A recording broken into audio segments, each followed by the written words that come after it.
ഏതാണ്ട് 120 മൂട് ഏത്തവാഴ വെച്ചതാണ്. എല്ലാം 4-5 പടലയുള്ള കുലയായിരുന്നു. ഇതാ ഒരു കൃഷിക്കാരുടെ ഇപ്പോഴത്തുള്ള ഒരു അവസ്ഥയാണ് ഇതാണ്. കാറ് വലിച്ചു കിട്ടുകയും കമ്പ് വെച്ച് കൊടുക്കുകയും യാതൊരു പ്രയോജനമില്ലാത്ത രീതിയിലായിപ്പോയി. അപ്പോൾ കമ്പൊക്കെ വെച്ച് കൊടുത്തതിനും അതിൻ്റെ മേളിൽ വെച്ച് കുടിക്കുകയാണ് ചൂട് സമയത്ത്. വെള്ളം കോരി കൊടുത്താലും പ്രയോജനമൊന്നുമില്ല. ഇതാ ഇപ്പോഴത്തെ കൃഷിക്കാരുടെയൊക്കെ ഒരു അവസ്ഥകളെന്നൊക്കെ പറഞ്ഞു കഴിഞ്ഞാൽ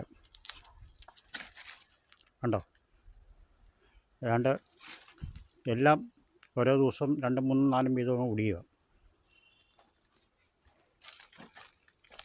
എല്ലാം ഒടിഞ്ഞു കിടക്കും.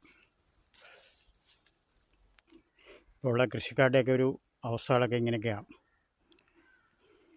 കൃഷി ചെയ്താലും ജീവിക്കാനൊക്കാത്തൊരു അവസ്ഥയാണിപ്പം.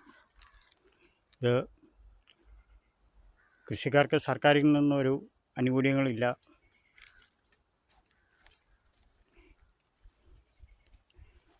ദിവസം വന്ന് വെള്ളം കോരുന്നുണ്ട്, പക്ഷെ അതുകൊണ്ടൊന്നും പ്രയോജനമൊന്നുമില്ല. ഇതുപോലെ കമ്പ്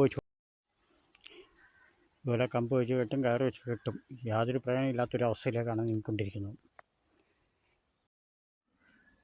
ഇങ്ങനെ പോയി കഴിഞ്ഞാൽ കൃഷിക്കാരനെ കൃഷി ചെയ്യാനൊക്കാത്തൊരു സാഹചര്യമാണ് ഉണ്ടാകുന്നത്.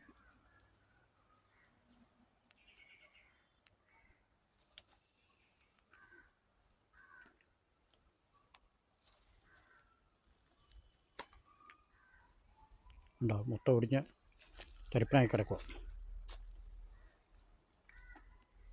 ആരോട് പറയാനോ, ആര് കേൾക്കാനാണ്? ഉള്ള അവസ്ഥകളൊക്കെ ഇങ്ങനെയൊക്കെയാണ്.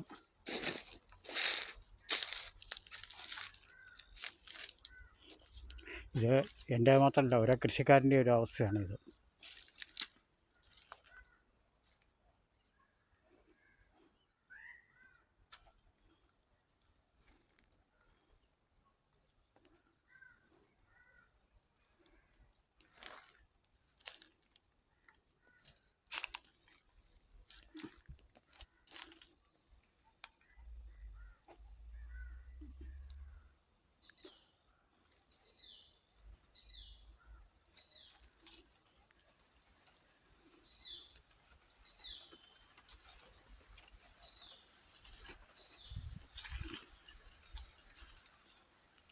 എല്ലാം 3, 4, 5 പടലുള്ള കുലകളൊക്കെ ആയിരുന്നു.